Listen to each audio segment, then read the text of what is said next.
বিষ পান করে সোহরাওয়ার্দী হাসপাতালে চিকিৎসাধীন রয়েছেন জুলাই অভ্যুত্থানে আহত 4 জন, যাদের চিকিৎসার দায়িত্ব নিয়েছেন বিএনপির ভারপ্রাপ্ত চেয়ারম্যান তারেক রহমান। রবিবার রাতে রাজধানীর সোহরাওয়ার্দী হাসপাতালে বিষ পানে চিকিৎসাধীন অভ্যুত্থানে আহত 4 জনকে দেখতে এসে কথা জানান দলটির সিনিয়র যুগ্ম মহাসচিব রুহুল কবির রিজভী।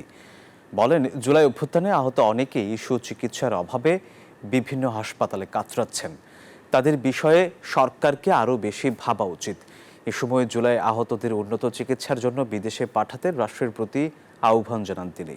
এর আগে জুলাই অভ্যুত্থানে চোখ হারানো 4 জন রাজধানীর জাতীয় চক্ষু বিজ্ঞান ইনস্টিটিউটে বিষ পান করেন। এরপর তাৎক্ষণিকভাবে তাদের শহীদ সোহরাওয়ার্দী মেডিকেল কলেজ হাসপাতালে ভর্তি করা হয়। বর্তমানে তারা শঙ্কামুক্ত রয়েছেন। বিনা চিকিৎসায় তারা নিজেদের জীবনকেই বিপন্ন করতে যাচ্ছিলেন।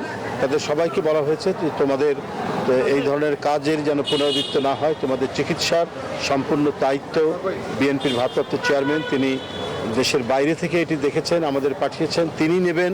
এবং বিএনপির পক্ষ থেকে একটা সংগঠন তিনি যেটা করেছেন, আমরা বিএনপি পরিবার, সেই বিএনপি পরিবারের যারা নেতৃবৃন্দ আছেন, রুম্মন, মিথুন, তারা এসে এখানে খোঁজ খবর নেবেন।